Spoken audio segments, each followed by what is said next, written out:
You're listening to episode 79, 10 to Midnight, directed by J. Lee Thompson. Is this Charles Bronson film a hidden slasher you haven't seen? I don't know, but let's find out in today's episode of Video Villa Podcast.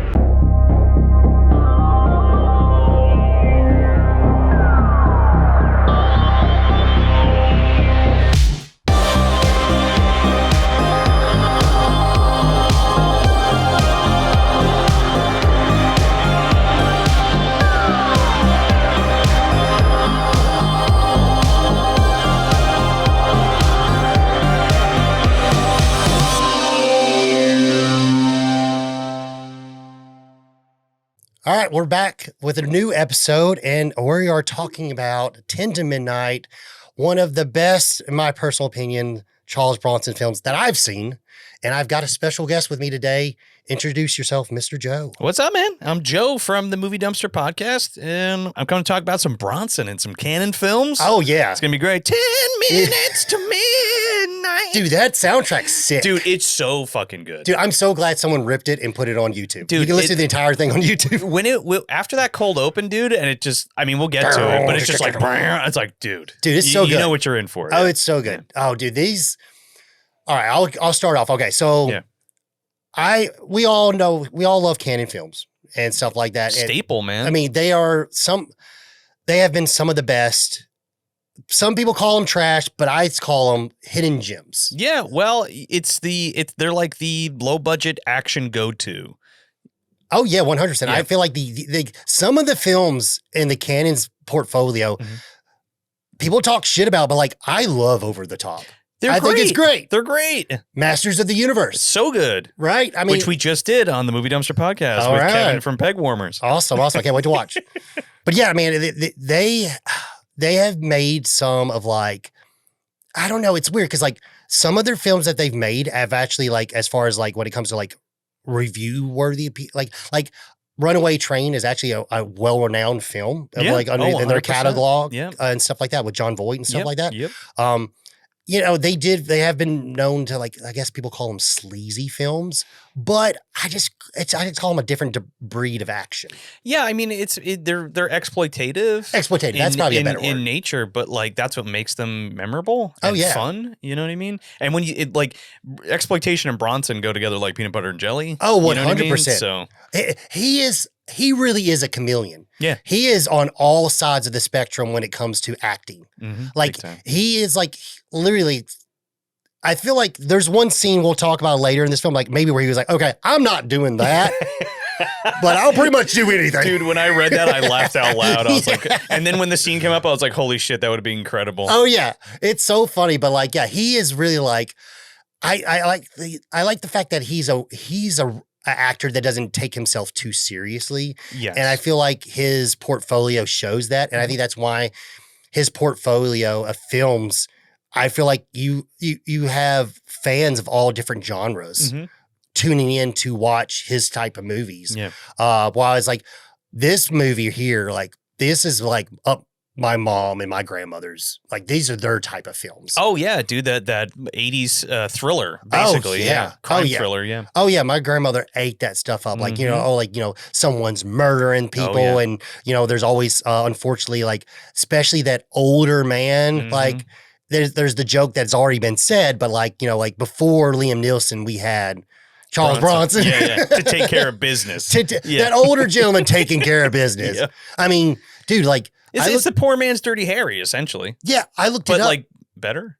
Question mark? I mean, okay, I've been going through the Dirty Harry catalog. And I can attest, like, I have a better time watching the Death Wishes and stuff than watching the Dirty Harrys. I will say. Don't get me wrong, those movies are good in their own right. And they kind of like, I guess they brought some of that exploited style filming to the masses. Oh, big time, yeah. Because they were drawing more people than like the Death Wishes and so forth. But I feel like the Death Wishes did it better. I mean, the sleaze is what makes those movies. Oh, yeah. And like, you love to hate the bad guys in those movies. And when they get their comeuppance, you're like, fuck yeah. Well, that's the one thing is so I like Death Wish 1. I think it's a good movie. Is it a great movie? No. It has flaws in my personal opinion. It does drag sometimes. But when Canon took over and started, because, the first one is based off the book, but like then Canon took over, started continuously telling a storyline. And we got rid of the boring stuff. And the thing is, the big problem with the first one is those people who rape his daughter, he never finds them. He just starts killing other people. Yeah. But in Death Wish 2, every bad person is the person we're following through the whole film, and he's getting them. Yeah. And that's why those movies are funner to watch. And like you said, like when we go through all these like, you know, sticks and thorns through the film, and then when we get to the end, it's the payoff is the person getting it. Oh yeah, absolutely. And it puts you on the edge of the seat. You're like, fucking get him, fucking get him. And when they cross paths and things, there's tension that you wouldn't necessarily have otherwise. Yeah. You know? And this movie's full of that. Oh, big time, yeah. Full of that. This movie is like, I will say, like, it is a thriller, but I feel like it does have some slasher. Yeah, there are elements to it, sure. And they also, when we'll get to some of those things, they kind of poke fun at slashers a little bit at the beginning of the film, which I was like, that's kind of cool. I like what you did there. It's kind of like, you know, like taking what's current in media, like shoving it in your face. Yeah, I mean, yeah. Yeah. Yeah, so this was the first time you checking out this one? This is the first time I watched this. Yeah, I think you were like, "Hey Joe, I want to have you on the show again. I want to talk about a thriller." And I think previously we were chatting about it. I forget what you initially suggested, and then I was like, "Oh, have you ever seen Eye for an Eye?" Yes. Oh, great movie. By the way, that movie fucking rules. Fuck yeah. With Kiefer Sutherland and what's her name? Mrs. The Doubtfire. Flying Nun. Not Mrs. Doubtfire. Not the titular Mrs. Doubtfire. The mom. Sally Fields, yeah. Sally Field.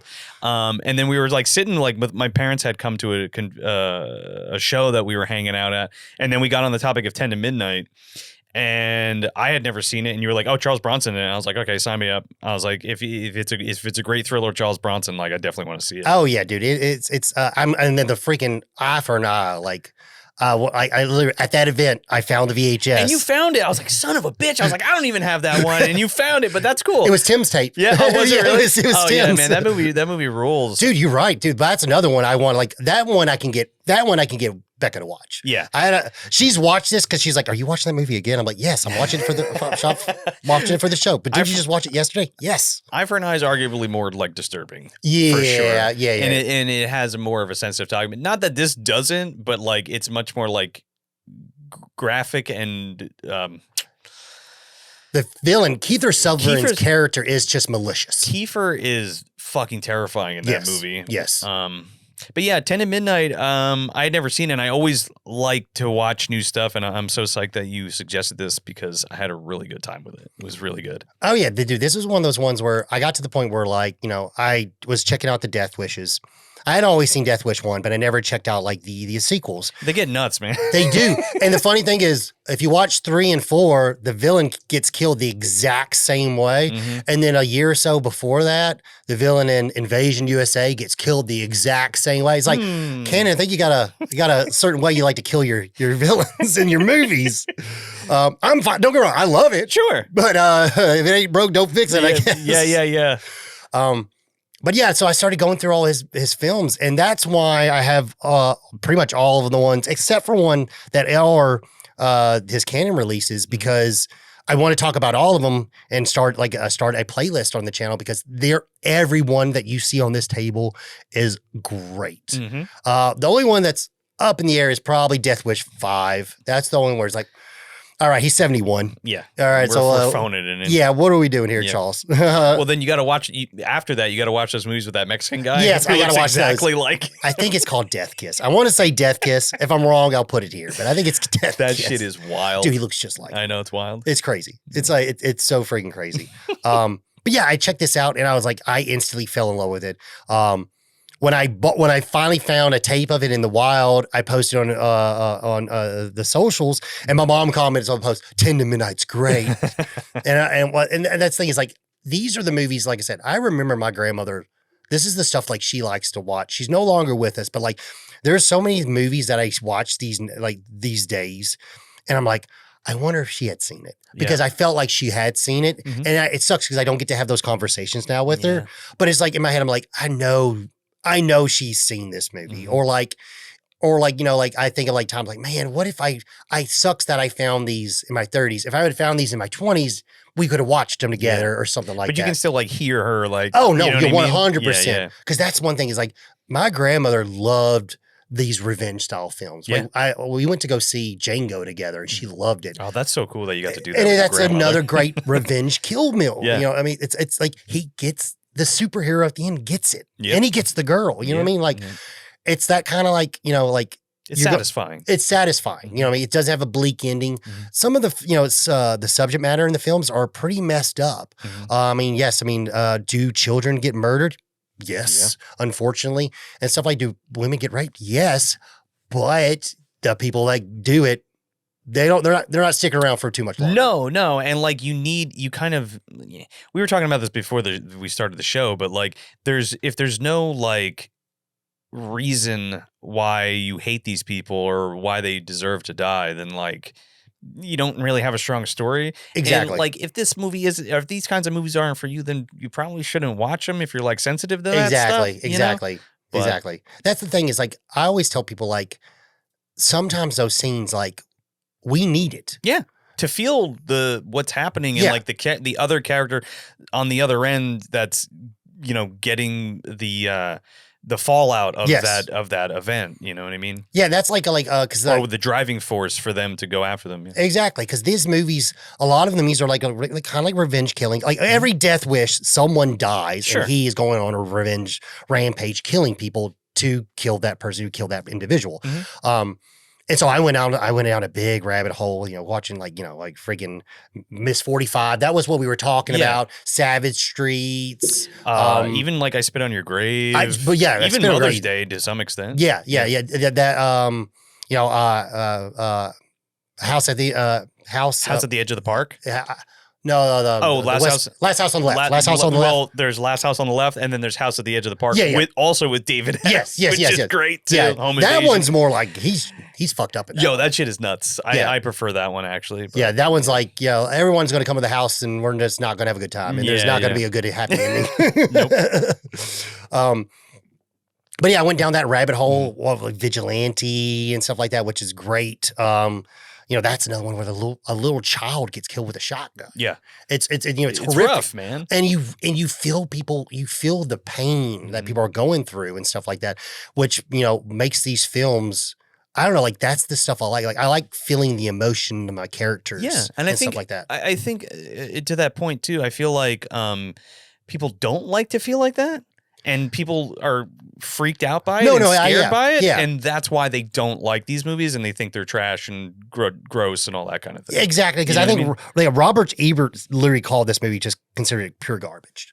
And it's like that's the thing is like, unfortunately, when these movies were coming out, like they did okay. But like, a lot of like, there was a lot of negative publicity around these kind of films. Well, also at the time, New York and shit was not a nice place. Oh no, like it was fucking awful. Oh no, yeah, and that's one of the things with the Death Wish series is like it puts it grounded in New York, and that's another Upper West Side before it was nice. Exactly, and that's another thing. His character, something Murphy, I think the last name's Murphy or whatever. But his character, he was a liberal. He was very forward thinking and stuff like that, and like there was it was kind of something that they. Even in the 70s, that like social environment, the clash was still even going on then as we're having now. Yep. And it's just like that stuff's always, what's the thing that's just always, what's the word I'm looking for? It's just always happening. Perpetual? Perpetual, yes. Yeah, exactly.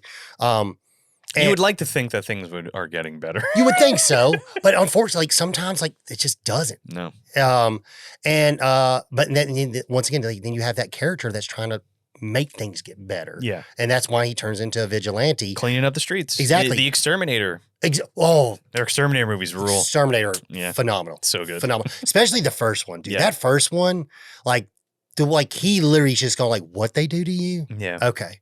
And then, oh God, yeah, that one's it's really good. I even like the second one. Second one is not as violent and as I like that. Visceral, second one's like more like a little bit more popcorny and stuff like 100%. That. But that first one, whew.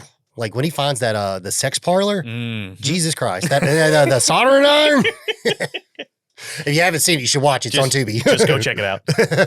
I don't want to ruin the scene for you. Yeah. But yeah, like that. These movies, I love these movies. I have fun with them. this movie it's become an instant classic for me personally. And me too. Honestly, I can't wait to rewatch it with my wife. Yeah, and that's another thing. I've watched this movie 3 times since for the review, just to throw it on, just playing it in the background, and I enjoy its scenes every single time. It's just shot really well. The pacing is really good. Yes. The soundtrack rips. It's just really good. And also, like Bronson's character's like, I don't care if I got to break the rules. I'm going to break the freaking rules. I don't give a shit. I'm just going to do whatever I need to do. Dude, it's great. Like I'm a sick son of a bitch. Yeah. I'm a mean son of a bitch. Yeah. You never mention my name on the news, you prick.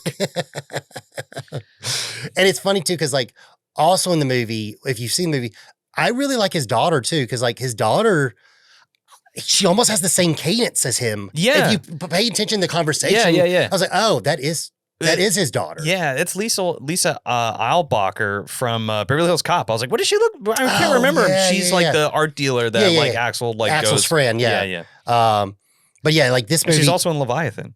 Oh shit, it's really? Oh, okay. Yeah. I gotta rewatch which we covered over on Movie Dumps. Oh yeah. I'll throw the clip here. Yeah. I really need that one. I need to revisit because I haven't seen that like forever. Which one? Leviathan. Oh, it's so good. Oh no, I've seen. I watch Beverly Hills Cop like once a year. Yeah, Beverly Hills Cop fucking rules, man.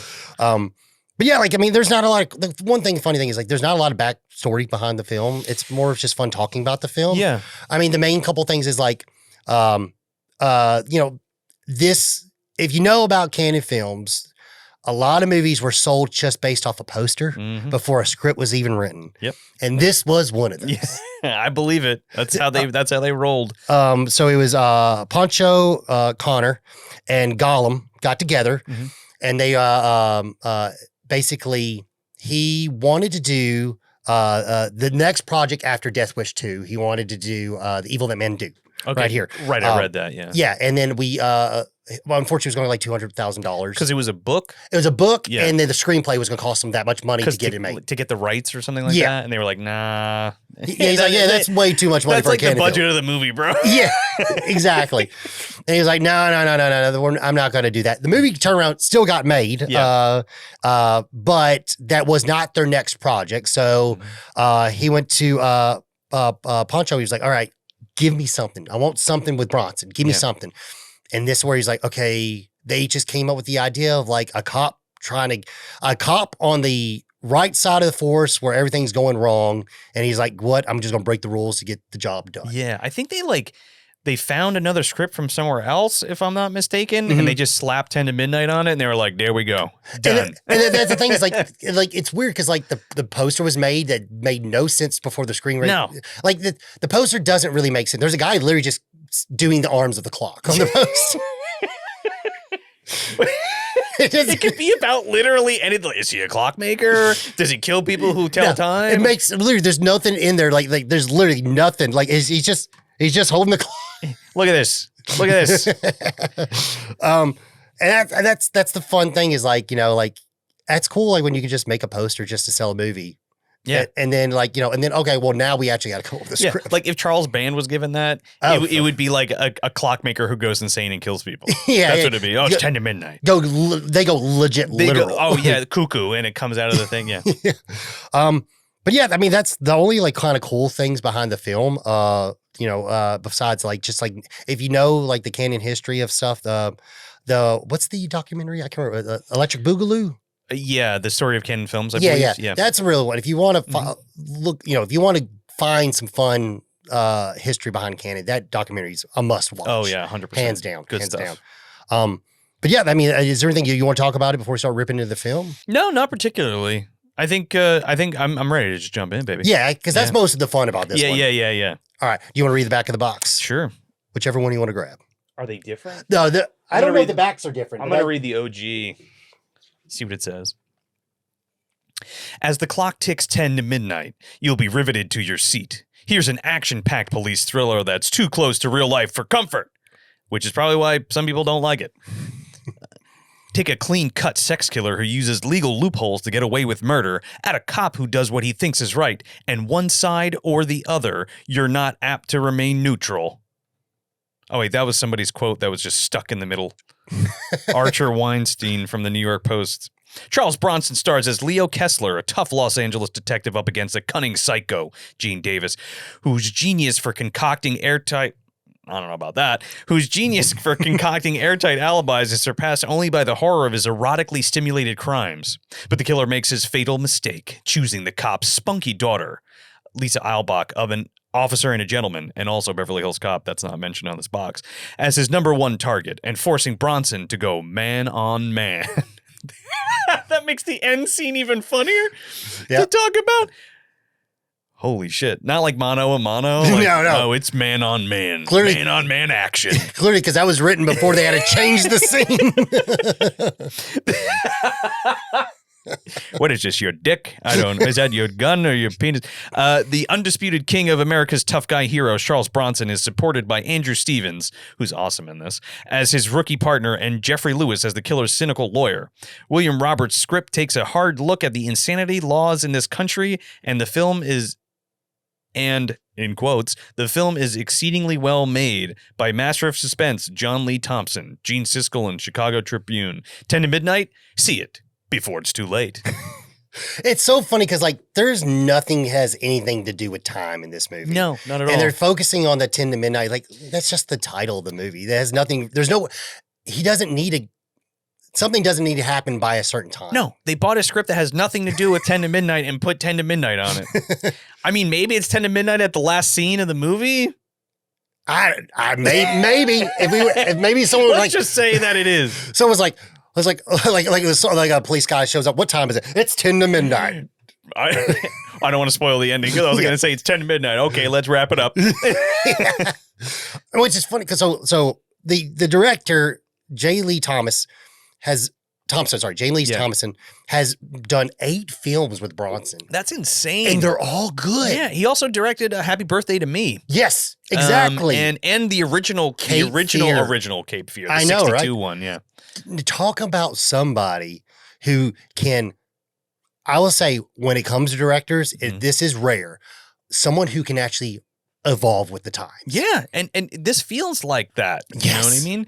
And it's like a fast-paced crime thriller that totally like works as also the horror movie, like you mentioned, like a slasher. 100%, man. Like this guy, like, dude, man, he's good. Mm-hmm. He is good behind the lens. Yep. And that's another thing is like, it sucks because those films got shit on, the Canon films and so forth, but like, almost like they were saying like they were lesser made films. This movie is very well made. Yeah, well, it's also at a point where people are shitting on independent companies. Yeah. And if you're not in Hollywood, you're scum. Yeah. You know what I mean? So like that's also the kind of thing that we're looking at too.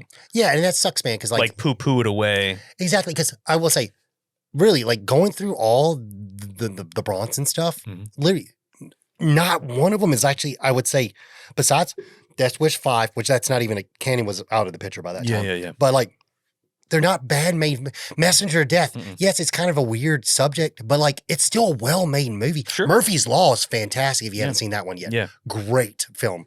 I got to check that one out. Oh, dude, you'll love it. You'll love it. He has a young 20-something-year-old wisecracking female, what's called sidekick. That's, let's just say, a lot of the language she uses that you can't say anymore. It's colorful. Very colorful. We'll say. She calls him a lot of words. Yeah, I mean, that's the thing that sucks because like this movie is like, the story makes sense. Yeah. I don't really feel like when you watch the film, like it's not, the script is, I don't see really any plot holes in the script. It's coherent. There's a lot of great visual storytelling in this. Yes. Like, and we were talking about this too before we jumped on, but like, it's one of those movies where what you don't see is sometimes more impactful than what you do see. Yes. You know? Yes. That's enough sometimes. Like I mean, on a previous episode I did with Becca, I brought it up, but I was like, like I said, I don't need to see heads ripping off and stuff like that. But like when I sound like fucking Alfred Hitchcock or some shit. Like, oh, you don't need to see it to be scared. Yeah. Well, that's the thing is like, because go back to our Children of the Corn. You don't see anyone actually physically really get murdered in those scenes. It's just you're seeing the suspense leading up to it, and stuff like that. Which this film does in a way, like you see the action, but you don't see what actually happens. But it's almost scarier because your mind is filling in the blank. Yes. It's like that Texas Chainsaw Massacre kind of thing. Yeah, you know? really don't really see. Yeah. I mean, the most graphic thing is the head with the hammer. Yeah. Pretty much. Yeah. And then the squirming and stuff like that. Like, there's not, like, you're not seeing a lot of blood and actually a lot of gore in those films. Well, the first one, yeah. Yeah. That's what I mean. Yeah. But all right. So the movie opens up. So we see, like you said earlier in the box, Leo Kessler. And Dan O'Grady from Leprechaun is there telling him that he killed somebody. Yeah. So I think he's admitting to the murders that are happening, basically. Like, it was me. I did it all. Yeah. He's like, soon as they break the 10 Commandments, I pull out my razor and I rip them up. Or whatever the fuck. You gonna put me away? Let's try tomorrow. Go ahead, Dan. Go to fucking Ireland, capture Warwick Davis, and then we'll see you later. But yeah, he breaks up with, there's a reporter that comes in and talks to him, and is like, he's like, listen here, like, you don't quote me, you don't ever talk about what I'm doing here, what's going on, and I don't have time for you. And he says, I'm a mean son of a bitch, and I want myself a killer. I'm a mean son of a bitch, and I want myself a killer. Bam. Bam. And it's just like, holy fuck, here we go. It's great. It's so great. Good. It gets you so pumped for the movie, like, dude. It's that, like, I meant to text you, like, dude, that soundtrack's it just rips, man. You know exactly what you're getting into when that cold open hits and that hits. It's so good. So now we meet Warren Stacy. All right. Warren Stacy is our killer throughout the film.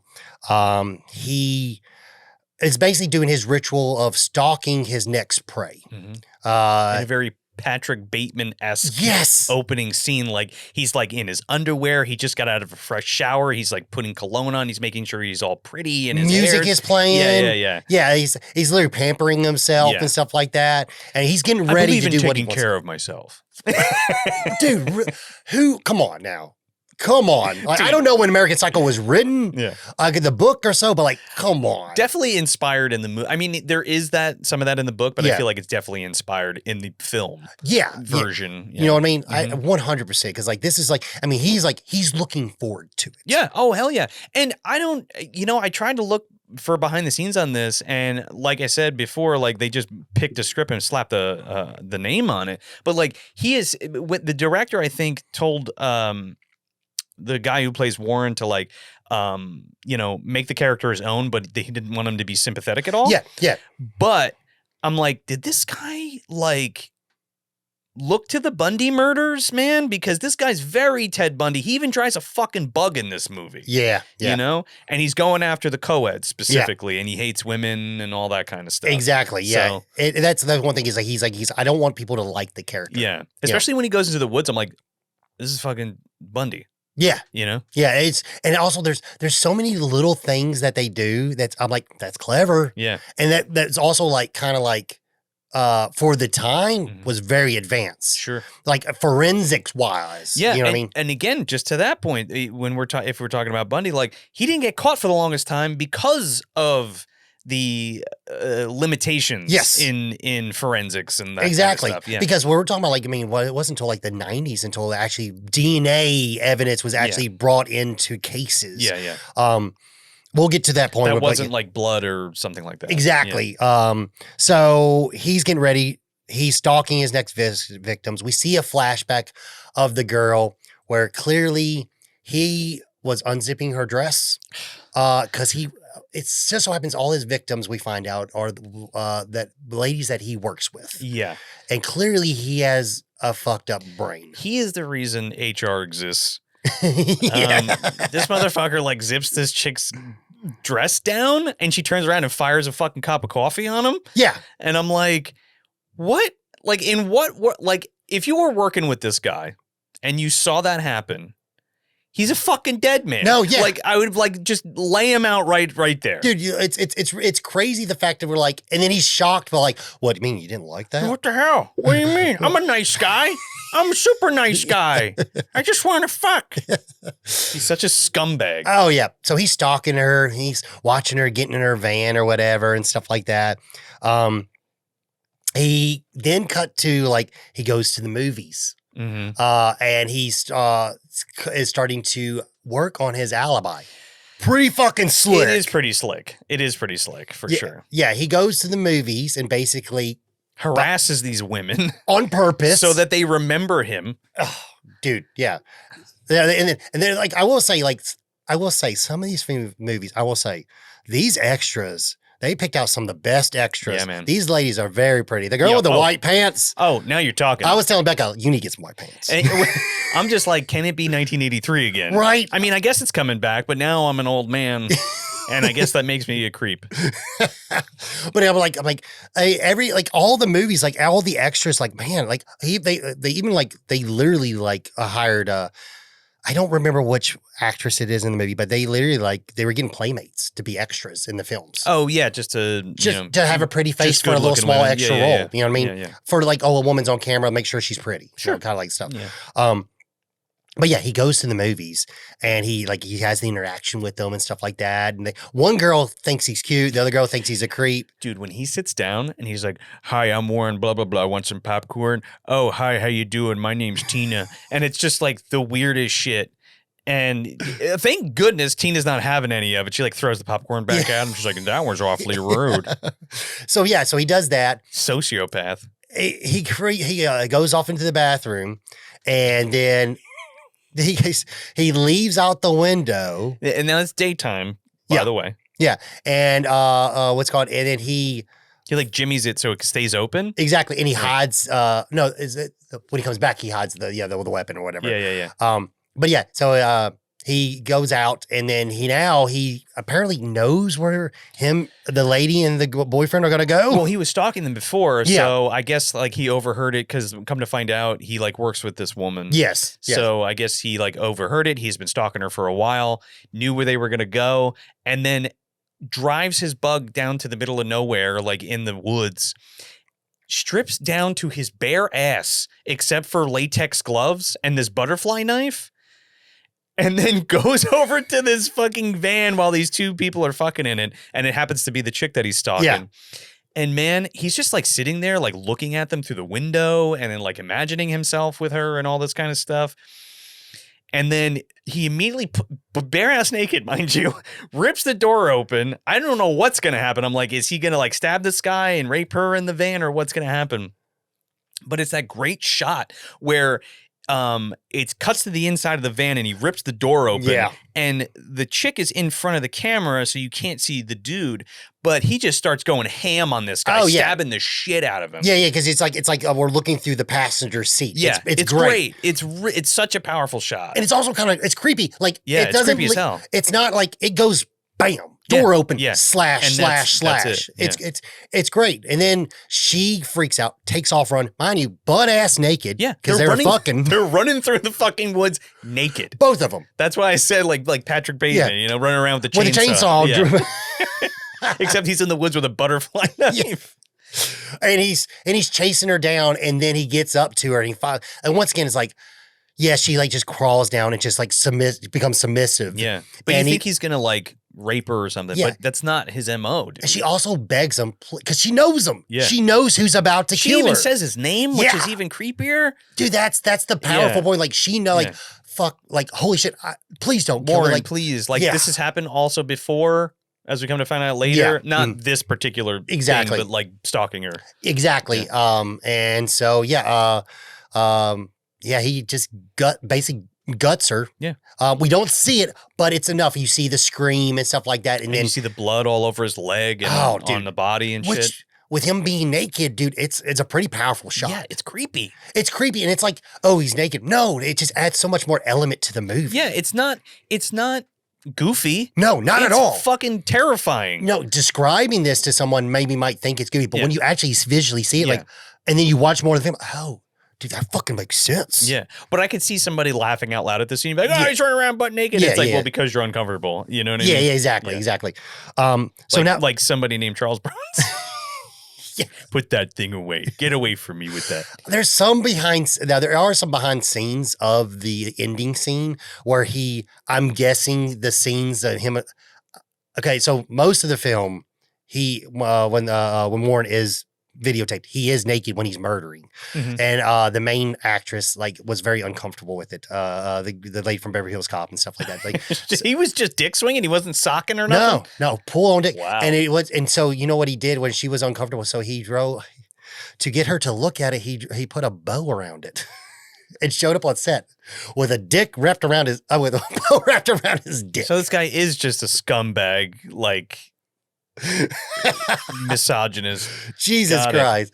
But yeah, it's funny now that we've like after finding out the ending of the movie, when we'll get to more of it, but like there are scenes where he's wearing a Speedo in those scenes. Okay. And I'm like, oh yeah, because Bronson didn't want to have any of it. No.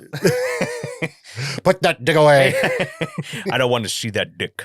Put it away. It's rubbing on my coat. It's rubbing on me. Get it away. I'll cut it off. So then we cut to the crime scene. Mm-hmm. And we meet Leo again. And he basically is getting his new partner, which is Paul. Mm-hmm. Andrew Stevens. Yeah. I love Andrew Stevens. But he's the dad in Munchie, like the stepdad. Yeah. He's in a bunch of shit. He's great. Yeah, Munchie's great. Yeah. Yeah. That was a Video Villa rental, definitely for sure. But yeah, so he cuts to him, and we have this little witty banter back and forth where he like spits gum out on the crime scene, and he's like, "It's so good." He's like gum. He's like, "Oh, that's my gum, Charles Bronson." He's like, "Do you know this is an active crime scene?" He's like, "Don't you know better than to stick this around? You fucking." He like puts it in his pocket. It's great. And he's like pulling it out. And that's when he finds out. He goes, well, I guess it's in good circumstances. I'm your new partner. Great. Thanks, Wilford Brimley, for hooking me up with this prick. Mr. Diabetes himself. He's like, somebody was definitely murdered here. Yep. I got to check my insulin. Diabetes. It's almost time for me to go back in my cocoon. I'm gonna go hang out with that rabbit in the forest there real quick. He's a fast little feller. I'm fine now. You can take me out of the cabin. I'm fine now. I'm all better now. I'm wearing my cowboy hat.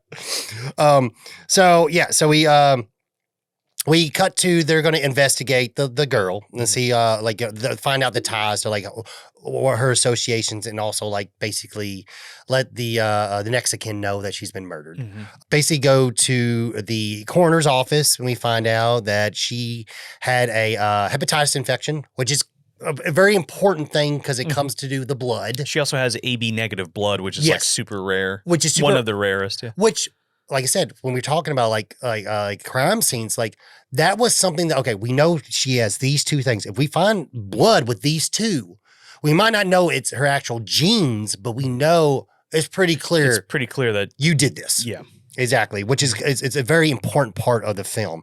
Mm-hmm. So basically, they make the funny little comment where like, hey, were the bodies tampered with in any way post-mortem? It's like, well, no, they were in the middle of having sex, it seems like, when they were killed. But like the boyfriend was just, casualty, he was after the woman. He's like, but there was no forced entry. And he's like, he goes, well, yes, there was no forced entry because clearly in these situations, the knife is the dick. Yeah. Because he tells the doc, he's like, well, he didn't rape her. And he's like, how do you know that? And he's like, well, yeah. He's like, well, because his knife is his dick. And he puts it in it. He's a killer. I don't know. But that's the thing is, but who's to say that he didn't? You know what I mean? But that's the funny thing is like, that's what it's in 1983 after the Friday 13th started the whole shit where like, oh, it's the killer is just, that's his different way of men fucking is to like kill with their knife. Yeah. Stab them with their knife. That is their dick. And that's the It's funny you mentioned that because like part 3 specifically is very like trauma survivor thing, sexual assault or being assaulted. Yeah. Even to because on 4, they were actually going to have Ted White.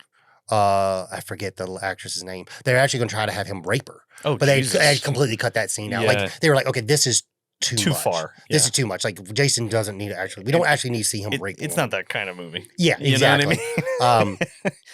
But you're 100% right about that. So then now we're cutting to Leo and Paul. Now they're on the way to the victim's house, and we get unforeseen thing is actually Leo knows the girl who was murdered. Yeah. It's his daughter's friend. Yeah. Real quick, though, I just want to make a note that, like, Warren works in this place and he, like, repairs typewriters or some shit. And, like, everybody... most of his targets are from the girls that he works with. Exactly. In this place. Yes. So they kind of all know each other. Exactly. So when we go to the victim's house later, well, we'll talk about it. Yeah. But yeah. Yeah. So like, first we go to her parents' house. Yeah. And they're like, Leo, Yeah. how long has it been? We haven't seen you in ages. And he's just like, it's that one thing where he's like, this is not good circumstance. You want to come in for an Entenmann's? And it's like, oh boy.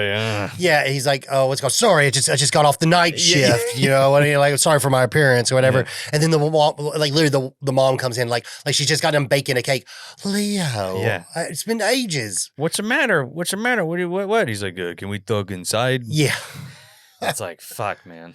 So yeah, he finds out his daughter was friends with her. They grew up right down the street from each other. Unfortunately, there was one thing I did want to say before we got to this scene. So there is a big part, because if you watch the movie, it plays at the end, but he's telling a story because he's like, I know this area. I used to live here. Yeah. And we hear, he goes, see that? That used to be a pharmacist. The pharmacist got hot bump on morphine and beat the shit out of his wife and nearly killed her. But they basically called him insane. He went to mental hospitals. He pled insanity, went to a mental hospital for like 6 months. Yes. They cleared him, and then he shot his parole officer. And it's like, some scumbags just need to be fucking killed. Exactly. And that's kind of the message of the movie. Yeah. It really plays in at the end of the movie. And I say this because when we get back around to it, it's like, I see what you did there. Before he goes in to like see the parents of this girl, he's like telling Andrew Stevens, he's like, you got to separate that shit. You got to keep your emotions at the door and just get the facts or whatever. Yeah. And then he comes back in the car and he sits down and he's like, you got to keep your emotions out of it. And it's like, oh, now it's all hidden close to home. So now you're not a tough guy. Right? Exactly. Yeah. And that's the cool thing is like with Bronson, like he was known for playing a tough guy, but like I went back and watched a bunch of old interviews with him and his, is it Jill Ireland, his wife and stuff like that. He was more of like an arts guy.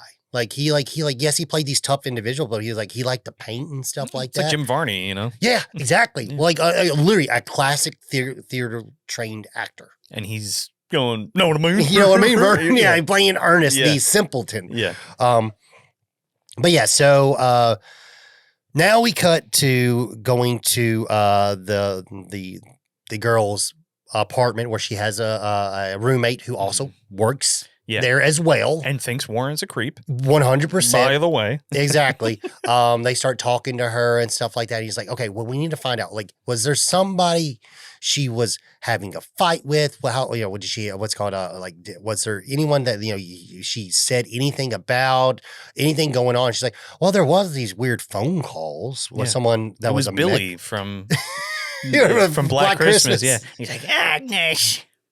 No, that's not what happened. No. It was like, Senor. Agnes. Mamacita. Yeah, he like speaks Spanish to them. Yeah. To like cover, he calls himself Pedro and like does a Spanish accent. So that's another and tries element. To terrorize them. Yes. Yeah. So here's the funny thing is, so this is a true story. My dad had a brother. He was my uncle.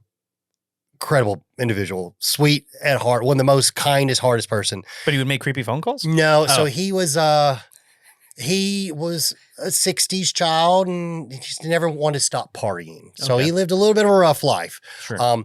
Well, my dad got to the point where like he wanted to always check in on him because my dad was the one who always took care of everybody. Mm-hmm. So he always wanted to check in on, make sure he was doing okay and he wasn't living on the street. Yeah. And so he got to the point where if he called him, he always wanted something and he didn't want to be an enabler. You know what I mean? Sure. So, but he wanted to make sure he was doing okay. My dad, for a couple of years, pretended to call him. First time he called him by accident and played to be somebody who was a Mexican. and asking for work because my dad works in construction, which is completely normal. And he was like, no, that's my brother Chico. That's my brother Chico. This is his number or whatever. That's my dad's nickname, but it's Chico. Okay. He's like, no, I'll give you his number. And he's like, yes. So my dad got to the point, he did it once. We got a laugh. So he went back and started calling him as a fictitious person because he could check in on, make sure he was okay. Just to check on him? Just to check on him. Without being like the brother? Yeah. And the thing is like, he was probably 2 sheets to the wind. He didn't know it was fake. Yeah. So like there for a while, it was like, it's just so funny to like have that happen in a movie. Like, my dad did that. Not to like girls terrorize women, not but to terrorize just women, to fuck with his brother and make sure he was okay also.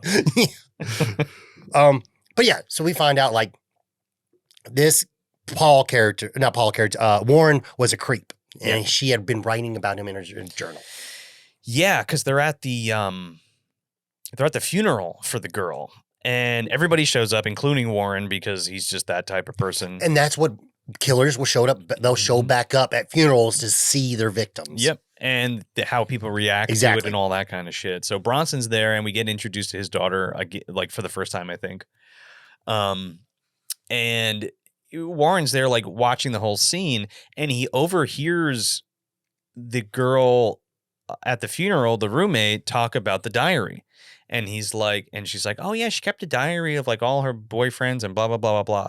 So then Warren like starts fucking sweating and he's like looking at the cops. Yep. He's looking at Bronson. He's like, oh shit. He gets back in his V-dub and drives to the fucking apartment, breaks in and then tries to like open this locked drawer that has the diary in it. And this is great. This whole fucking scene, dude, is nail biting. And also, I like it too. Like, I think he's really trying to like that knife. That's a real knife. Yeah. He's like, no, we're like, I need you to open this with this knife. Just for the fact that he breaks into the apartment and then can't get into the drawer. So then goes to the kitchen and he's like picking out knives and like testing the bendability of them, like their dexterity of them. And then goes back and he's like trying to open this drawer. And he's sweating. And he is sweating. He's like trying to, go as fast as he can and get out. And then that chick shows back up at the apartment. Yep. And he like hides in the closet, which is fucking creepy because it's like all the closets, but only one of the blinds are open on one of them. And she's like undressing in front of him. And it's just really gross. It ends up the phone rings and she goes out and she's talking to her boyfriend or something like that. And he ends up showing right behind her after she hangs up the phone, completely fucking naked. Yeah, took all his clothes off on the bed. Clothes off. He like decided like, oh, she's got to go. Put on gloves. Yeah, like she sexually aroused him. She also was a real shithead to him at the thing, so he's got this whole revenge plot in his head, and he's like, this is perfect. Butt ass naked, latex gloves emblazoned, and fucking goes into the kitchen and just stabs right in the stomach. Yeah, she becomes his next victim just by circumstance. Just by circumstance, but also like, I feel like he would have got to her sooner or later. Probably, yeah. Then he goes, instead of cutting to the next scene, he's back in the room, still butt ass fucking naked on his knees, opening this drawer. He ends up like ripping it apart. And he gets the diary and he puts the diary box on the bed and he slowly opens it and sad trombone because there's no fucking diary in the box. Dude, his freak out moments are really good. Oh, yeah. That's when you tell, like, dude, there's something wrong upstairs. Yeah. Stuff. I really like that because he has another good freak out later. Yeah. But this whole next scene is so fun. It's like, shit. Like, here, I think, like, here comes the stand down or the showdown or whatever. Yeah. And you're like, fuck, what's going to happen in his apartment? Yeah. So he ends up putting his clothes back on and heads home. And who's there waiting for him? He's got like a bag full of groceries for like an alibi question mark. Yeah. Who's there waiting for him is Leo and Paul. Yeah. And they're like, oh, by the way, can we talk to you? They don't know why they're talking to him. They do know why. Yeah. Oh, sorry. He doesn't know why they're talking to him. Sorry. Yeah. Yeah. So they start asking him questions and it's good cop, bad cop thing. Great. They start noticing things. Mm-hmm. He's got a Mexican bullfighting poster on his wall. Mm-hmm. Oh, you speak. What's that say? And it's weird. Like, they're not just having conversations with him. No. No, they are playing really actually good detectives. Yeah. Getting him to tell on himself. Yeah. Bronson's like, I got to go take a piss. So he goes into the bathroom and locks the door, turns the water on, and like searches all the cabinets and shit. Finds a fucking like, I guess like an 80s motorized fleshlight. Yeah, fleshlight. Bro, this thing looks like a fire extinguisher with like a rubber pussy on top and like a hand grip. Dude, it looks like it's like a freaking the carver for the turkey. French-made penis enlarger, like on crack. Dude, what? And he goes through his stuff and it's great. Dude, even when he leaves the bathroom, he flushes. Yeah. To make you think he actually used the bathroom. Yeah. Dude, it is great. Yeah. So they're questioning him and stuff like that. And like, wait, where the fuck did he hide this thing, dude? Because he has it with him later. How did he take it out of the house? Did he like put it down his pant leg or something? Because this is before they got the search warrant. Bro, it looks like it's like a giant fire extinguisher with a fleshlight on top. Dude, it's huge. Yeah. It's huge. That's so funny. But while he's taking a piss, Andrew Stevens looks at the poster. He's like, "Oh, it's bullfighting, huh? You ever been to Mexico?" He's like, "Oh, Argentina or wherever." Yeah. And he's like, "Huh, El Toros, whatevers. You know what that means?" He's like, "It means bullfight." He's like, "Huh, you speak Spanish?" And he's like, "A little." He's like, okay. Yeah, and then also he's sitting there. He's like, so what you been doing? Well, yeah, I saw a movie. And he's like, okay, what you do after that? I took a walk. Okay, all right, then what you do there? What you just got done doing? I went to get groceries. I went shopping. Yeah, he's like, all right, it's been a while. We saw you at the funeral. It's been a while. He's like, oh, I went for a walk. Someone I knew just died, and I just wanted to clear my head of things. Yeah.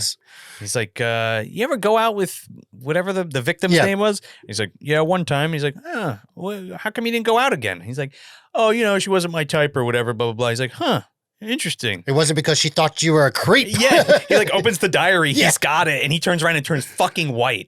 And he's like reading. He's like, well, how about this? She kept a very detailed diary of everybody she dated. And like, he's reading passages about other guys. Yep. And like how she's like, cataloging them and like her experiences. And then he gets to like one page. He's like, he's a real creep and he won't leave me alone and he tried calling me again and I told him no. He reads another passage. He's like, any idea who that guy is? He's like, I'll give you one guess. You. It's great. It's awesome. Dude, it's great. And that's another thing is like, it sucks. So they tell the story about the girl who was murdered, but had a lot of guy friends. Yeah. And it's something that like, and she wrote about every single one of them. It's such a huge piece of evidence for them. Exactly. Yeah. And that's why, like, later in the film, like, they were like Bronson's like, I don't have proof, but this is our guy. Yeah, he knows that it's him. This is our guy. Yeah, for sure. But yeah, so in the middle of their kind of like interrogating him, they end up getting a phone call about the death of the chick that he just stabbed. About the roommate. Now the roommate's been found dead. And then they get there and the fucking diary's gone. Yep. Or somebody was obviously looking for the diary. Exactly. And it's like, and then that's when Bronson's like, it's this scumbag. It's him. For exactly. Sure. Yeah. And then we also see, unfortunately, we see the boyfriend there. He's like, I didn't do it. He's like, we know you didn't. He's like, I know you didn't do it, kiddo. Let's come on, we'll go have some Quaker Oats. we'll talk about it over a bowl. What do you say? But you can start to feel sorry about yourself. I hope you don't. You'll be all better soon. Don't worry, kiddo. So they end up bringing Warren in. All right. After now 2 people we know associated with the victim, or the 2 people are dead. Yeah. And he has clear ties to both of them. Mm-hmm. And clear motive for both. 100% based off the diary evidence. Yeah. Because like also in the diary, I think it said something like, he said he was going to get revenge at any cost or whatever. Something like that. Yeah, exactly. Yeah. So they start questioning him about that. And then who shows up to the precinct? The 2 girls to help conceal his alibi. Yeah. Which, once again, like, because before you see the movie, you don't know what he's doing. Yeah. And then you get to the point like, that motherfucker's smart. But you're also nervous because you're on the edge of your seat because he's going to kill one of these girls. Yeah. Or do something to exactly, them. Yeah. Exactly. You're not sure yet. So they show up and like, yeah, that was him. What movie did y'all go see? Yeah, Butch Cassidy and Sundance Kid, because that's what he talked about earlier. That's the movie they saw. And like, are you sure that's the guy? Yeah, he, what's called? I thought he was really neat. He's a perv. Like, The two girls have opposite opinions on him. Yeah, but they corroborate his story. Yes. And that's what eventually lets him off. But Bronson, before they're going to let him go, he's like, he pulls out the fucking fleshlight. He's like, look at this fucking thing. What do you use this for? Oh, is that why you kill your victims with a knife? Because you can't fuck them because they won't fuck you. So you fuck this thing, you pervert. he's like, what do you use this for? Use it for jerking off. Use it for jerking off. He like takes a picture. He's like, you ever see these women? And he like throws them all down in front of him. And he shoves his head. Look at him. Look at him, Warren. Look at him. Oh, dude, it's great. Good. It's great. And the other guy's like, God damn it, we can't use any of this. You fucked up. He's like, you're trying to force him into a confession and blah, blah, blah. So it's dismissible in court. Yeah. Just Leo was like, well, you can't use any of this. Yep. Oh, great.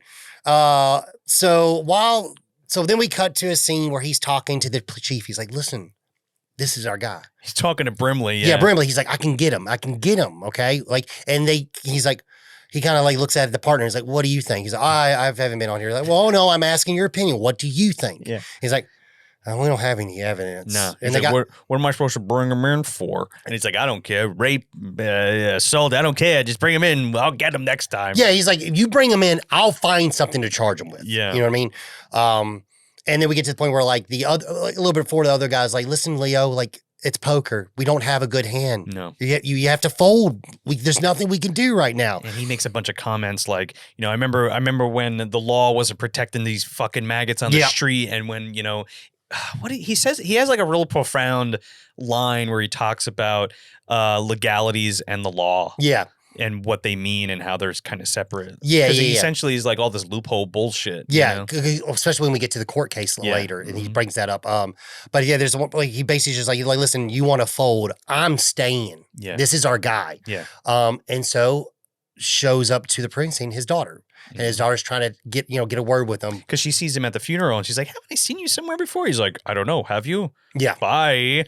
And she ends up showing up and talks to Andrew Stevens, who she's kind of getting into like a relationship with. Yeah. She's kind of getting sweet on. Yeah, basically like, and another thing it shows is too, like he won't take the call. He's too busy with work and talking to Wilford Brindley. And so that's when Paul's like, okay, hold on, I'll go talk to her, see what she wants. Yeah, but like she comes in and talks to the guy at the desk, and he's like, how do I know you're Bronson's daughter? Bronson never said he had a daughter. Yeah, yeah. And it's those kinds of context clues that you're like, fuck, this relationship is broken. Yeah, and it's all because of his wife passing away. Wife passing and just going straight into work and only working on work. Burying himself, basically. And going after these scumbags. Yeah. Dude, he's Batman. Yeah, pretty much. He really is Batman. Yeah. And also the Punisher. yeah. When he sometimes. Yeah, exactly. He is, or if you want to go, like, he is Matt Murdock for that one bad day. Yes. Well, the whole point of like, you're just me, we're one bad day away from being me. Yeah. That's the Punisher. Yeah, one bad's too bad. What do you think, Red? I do like John Bernthal and the Punisher stuff, but like, he just, I'm like, okay, come on, dude. Dude, when he's grunting and bunting and fucking blowing people away, I don't know, it's pretty cool. I just like what that first one, he just does it so often. I'm like, okay, that's your character trait. I got it. Okay, that's what you're doing. He's a troubled guy, you know?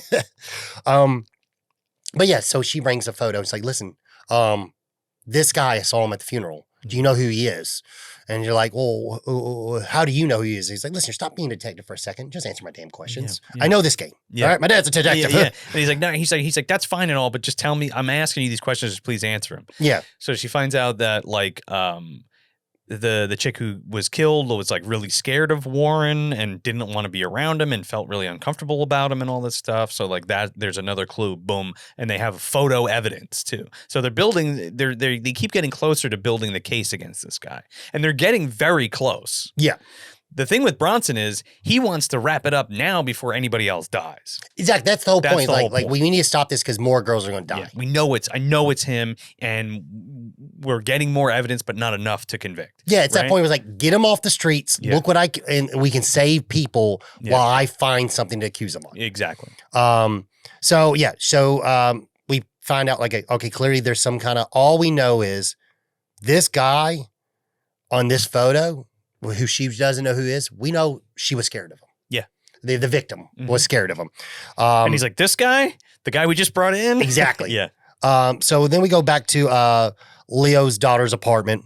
And Laurie gets a phone call. That's his daughter's name. Laurie gets a phone call, and it is Pedro.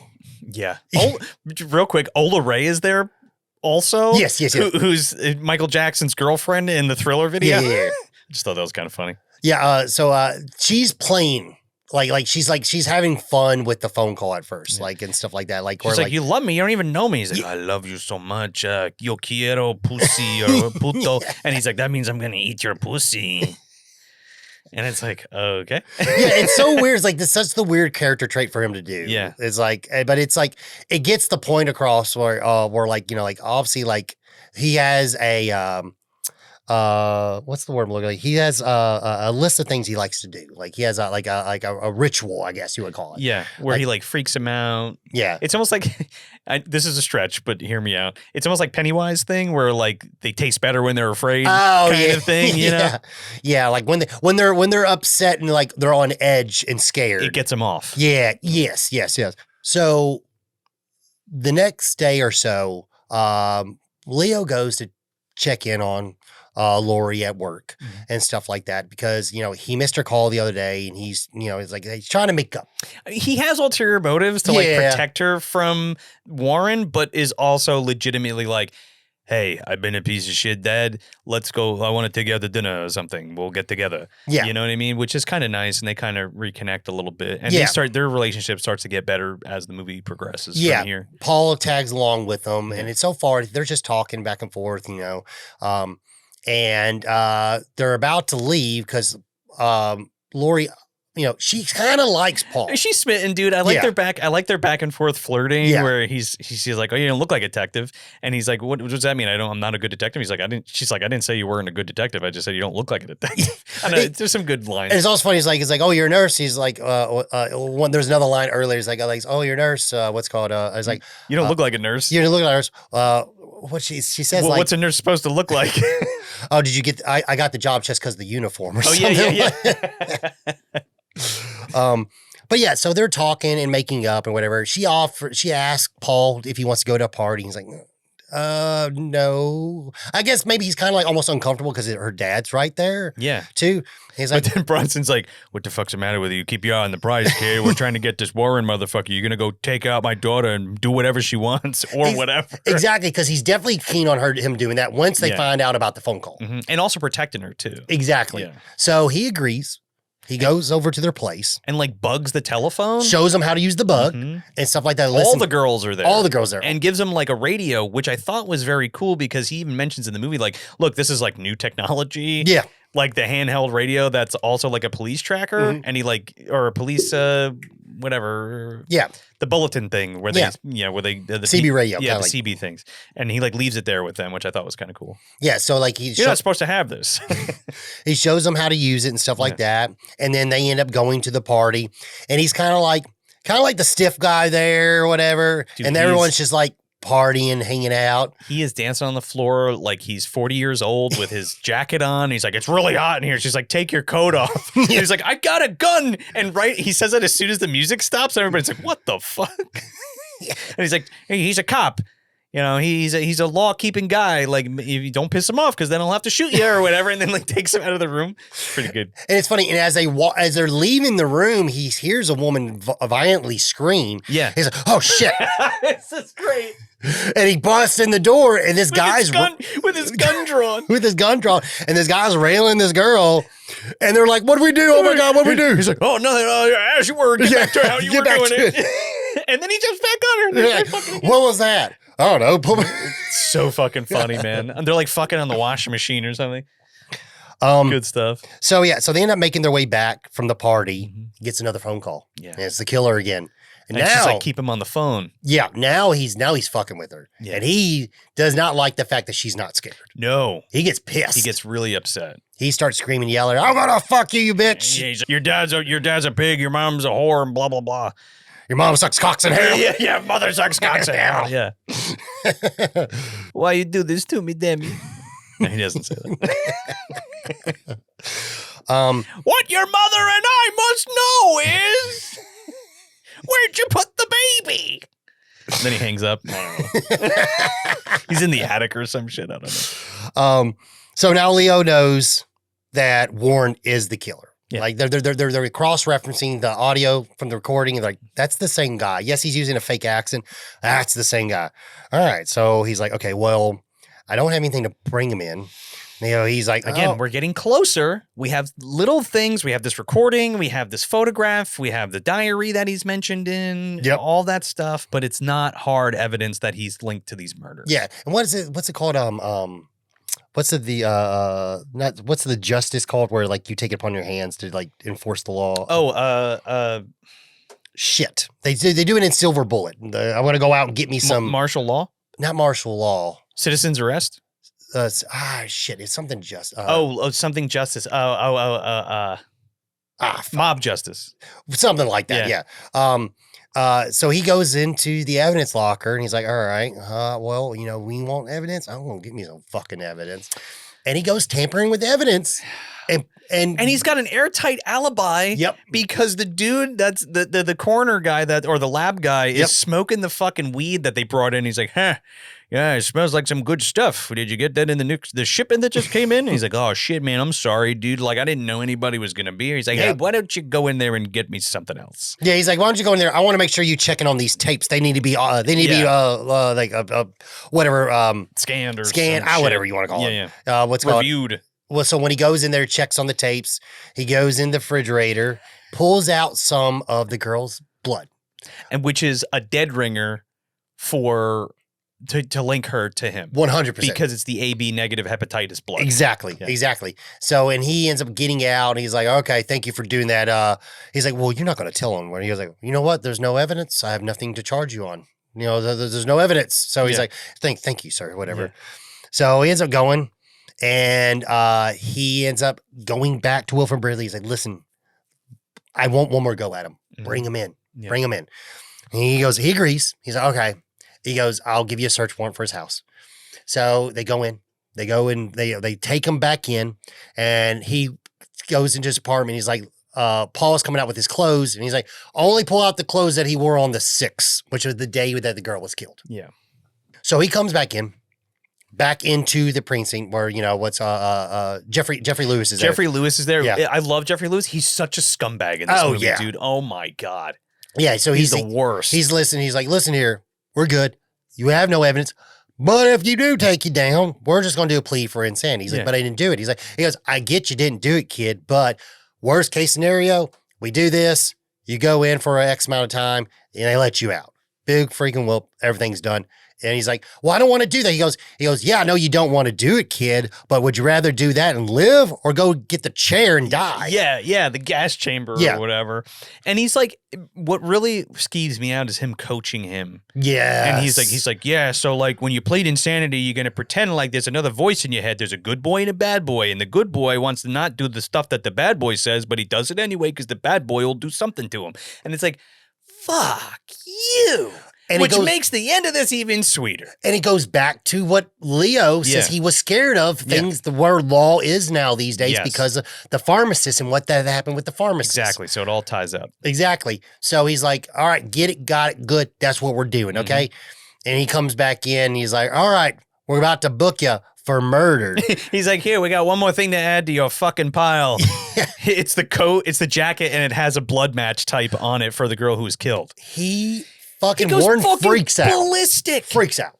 He's like, they're liars! And he picks up a fucking chair and like almost breaks the fucking door down. And it's great because we all know because he knows I take my fucking clothes off. Yeah, he's like, and he wants to say it so bad. He's like, it can't be true because I do it naked. Dude, he wants to say it so fucking bad that he's like purple in the face. Now we cut to the trial.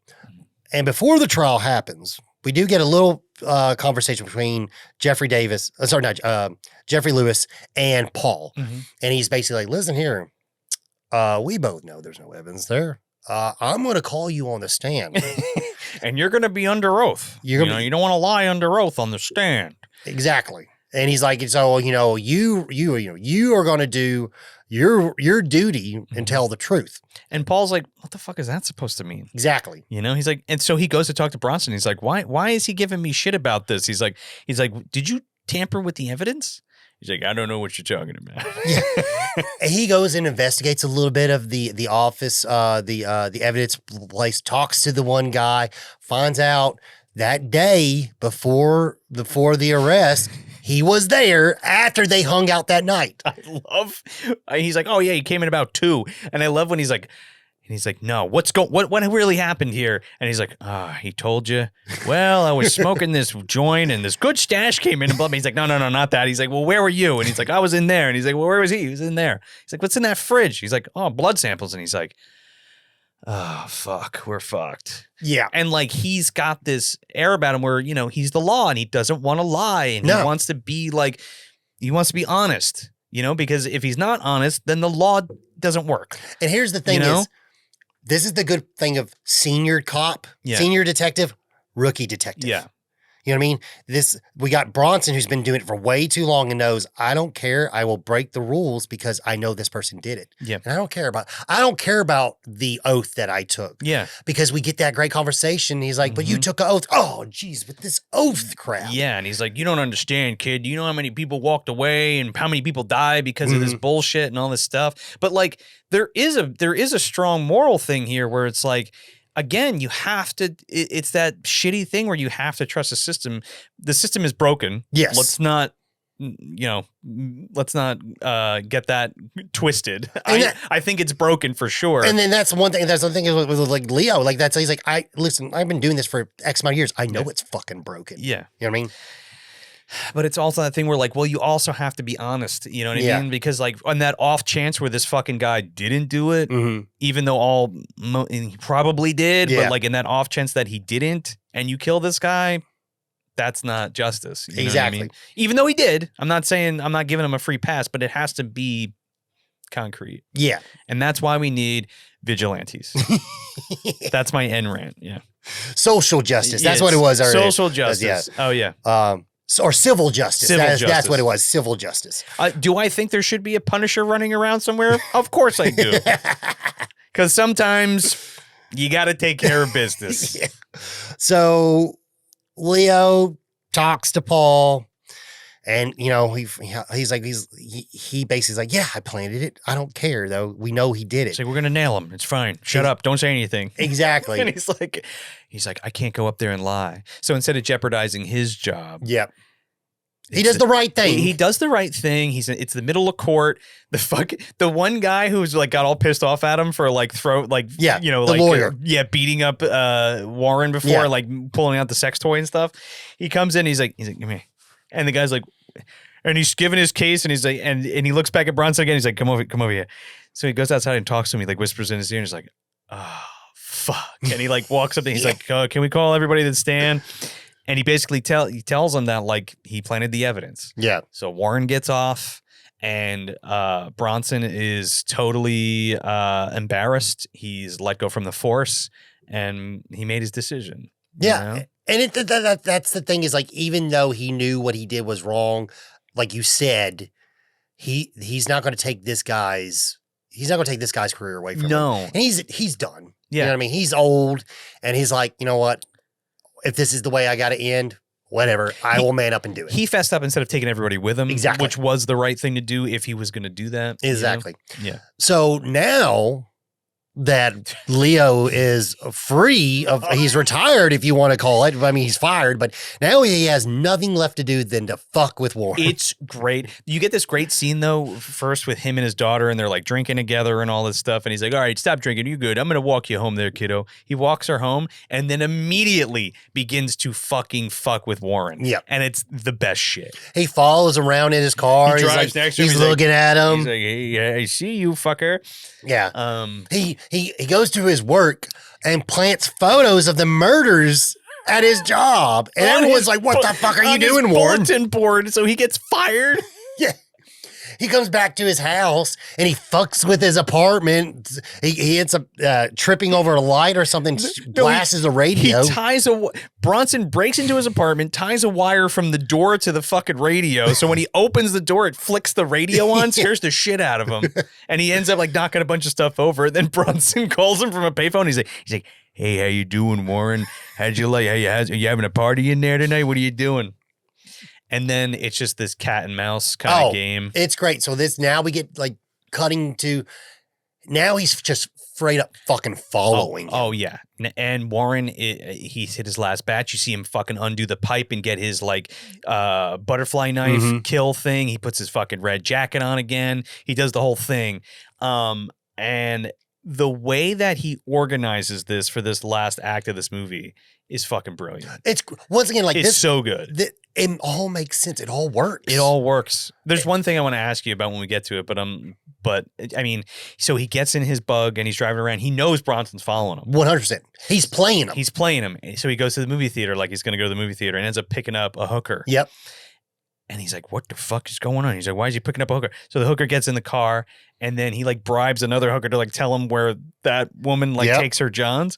So he goes to the hotel, and at the hotel, Warren is like up in the room with this woman and they're like all naked. He's like, here, have a drink. And he like gives her a drink. And then I guess he did. He poisoned it. I'm assuming she's dead, not knocked out. Well, he roofied it or he killed her because he dumps it all into the toilet. Now that just struck me right now. Yeah. So he's staging this whole thing because he knows Bronson's following him. Yeah. He gets dressed and fucking starts to climb out the window while Bronson's making his way up to the room. Yep. Because he bribes the fucking guy at the hotel and he's like, room 224. There you go, sir. You could do that shit back in the 80s, right? And also, they didn't have I guess you had to pay to have the phones turned on. Because the phones don't work. And he has his own operating system down in the lobby. Yeah, which is crazy. So Bronson goes up there and he kicks the door open. He's got his gun out and he's like looking around. The chick's in the bed and she's like either dead or passed out. Yeah. And then he sees he's gone. So he's like, fuck, I've been had.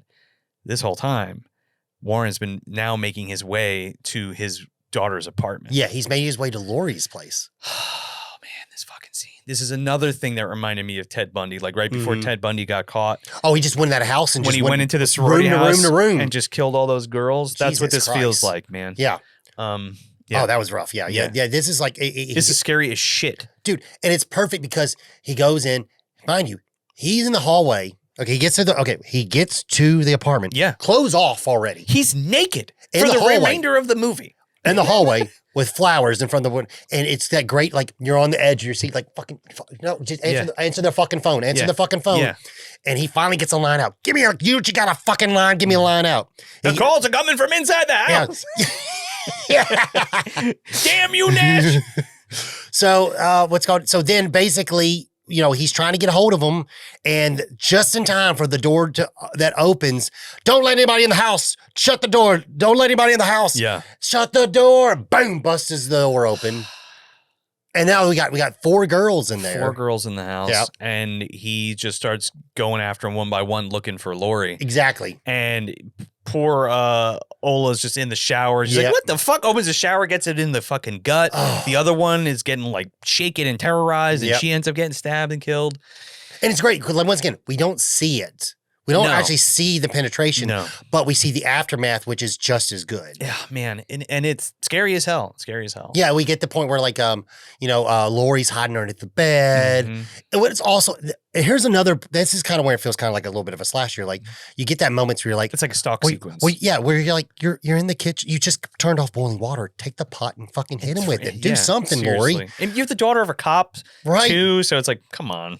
Come on, if freaking Laurie Strode's daughter could fucking turn batshit. You're telling me that Charles Bronson never taught you how to defend yourself? Right? Like, come on. Yeah.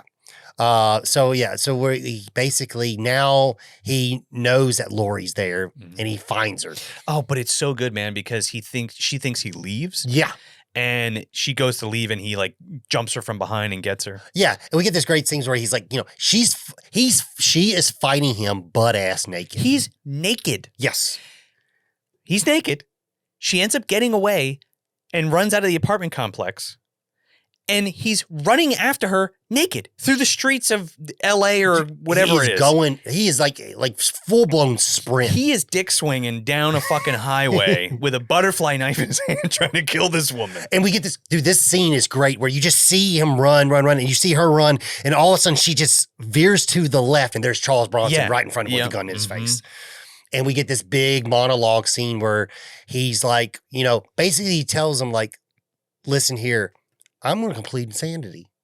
I didn't want to do this. You can't kill me. You're a cop. Dude,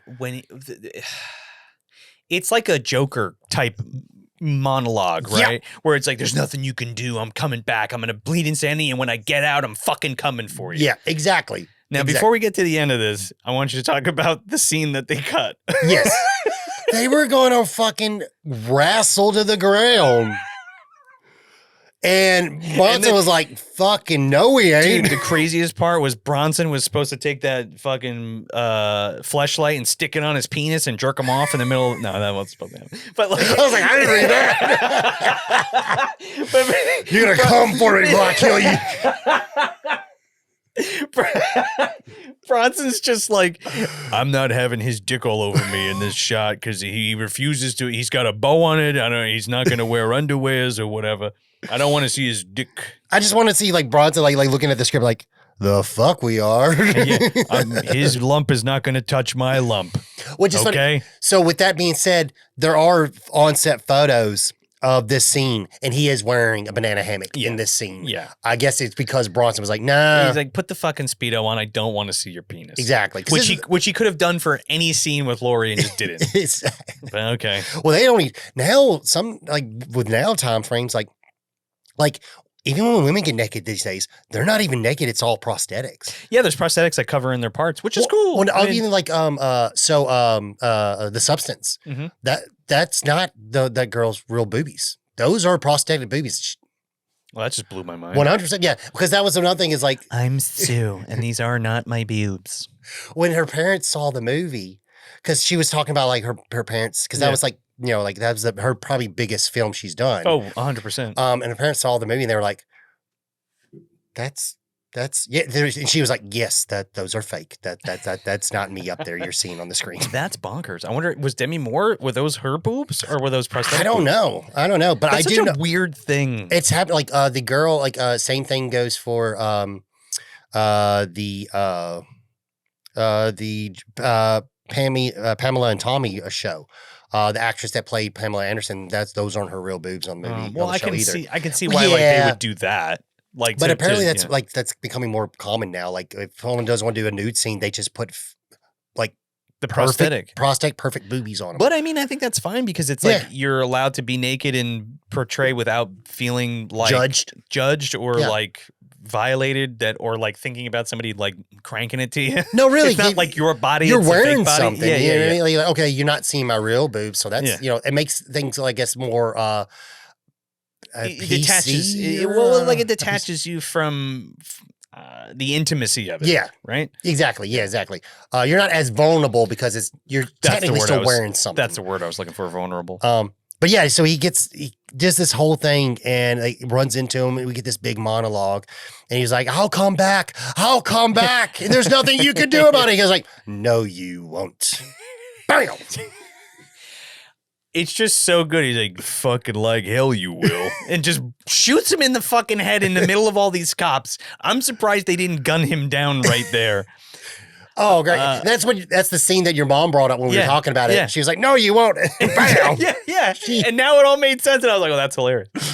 But like the best part is that it just ends there. It's a big wide shot of the cops, this dead naked man in the road, and Bronson standing there with having not to have to touch any dicks. And it's just, and the credits start rolling. Done. It's great. Great. It's fucking great. We don't need to know what happens afterwards. Nope. And you know what? Leo doesn't care what happens to him afterwards. No. And is he going to jail? Maybe. Probably. Maybe. I mean, but also like all these cops are there. This guy's clearly a murderer and was trying to murder his daughter. Yeah. That's a self-defense. Everybody was turning the other way when they got there, right? Yeah, or he was already dead when we showed up. Yeah, it's kind of like, did you ever see The Brave one? No. With Jodie Foster? No. That's the thing is like at that end of the movie where like it's the same thing. It's kind of like the eye for an eye scenario. Where she like gets a gun and kills her attacker. Well, the eye for an eye is she knows the law and she sets him up, which is great. Yeah, it's great. Well, that I really want to talk about that one. I'm glad you showed that to me because that one's great. Yeah. But with the Brave one, basically there's an agreement where like the police who runs in, he's like, I didn't see anything. Yeah. You know what I mean? Like Yeah. I didn't see you kill your husband's murderer. You know what I mean? Mm-hmm. That one's okay. But like, you know, it's so like there's other ones like I guess they did it better. I do love Jodie Foster. When she's on. She's fucking phenomenal. Sure. But yeah, this movie just ends and dude, it is, oh my God. It's awesome. It's great. It's just a really good time. It's a really good ride. Yes. It's like, it's got the perfect balance of like suspense and the crime element to it, and like you know, everybody's guessing and like trying to like put the pieces together and like doing it the right way, but like also that the right way is not going to work this time, and we're going to have to take it into our own hands, kind of thing. The script's great. The script is so solid. Yeah. It's solid. It is a solid, well-written movie. Yep. 100%. Remember they used to do that back in the day? Fuck yeah, man. They used to write movies and like do a couple drafts of a movie and make sure it was like tight and good. Dude, I remember going to school.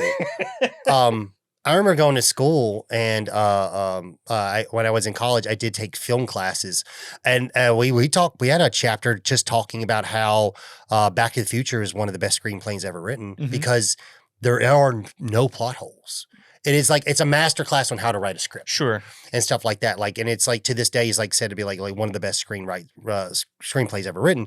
And I was like, yeah, remember when people actually like, when someone, like, there wasn't a person saying, there wasn't someone yelling in your ear, now I want to see this. Yeah. Well, that doesn't make sense. I don't give a damn. Do it. There was, but their voice wasn't as loud. Yeah. You know what I mean? And you know, some joker in the comments is going to be like, well, actually, Back to the Future doesn't make sense because time travel doesn't work like that. And it's like, well, it's not real. How do you know how time travel works? It's not fucking real, by the way, but also, yeah.